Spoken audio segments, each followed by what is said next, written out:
udara bawa air dalam hutan. Panglima hitam kita sedia berkompeten. Pada pagi ini saya mengiringi Amat Berhormat Ketua Menteri Melaka Datuk Seri Utama Abdul Rahman bin Yusof.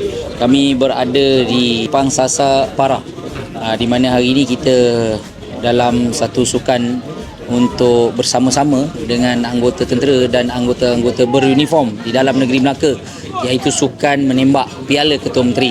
Kita ada melibatkan daripada 32 agensi pasukan beruniform dan kita bersama dengan semua unit dan camp terendak dan camp Sungai Udang. Di sini jadi host dia hari ini. Alhamdulillah hari ini bermulanya sukan tersebut. Hari itu pelancaran pada 18. Jadi hari ini ada banyak acara sukan yang dipertandingkan dan juga besok. Jadi saya memang mewakili kerajaan negeri, kita akan berkampung di sinilah. Jadi nanti kita akan tengok lagi pelbagai sukan yang dilaksanakan di tempat-tempat yang ada. Tahun ni ada bertambah lagi ya. Jumlah keseluruhannya hampir melibatkan 8,000 orang. 8,000 orang daripada semua agensi, sebab kita ada sukan Dua Jiwa Satu Hati, juga sukan badan-badan beruniform. Sampan ada tapi nak gak berenang kenapa?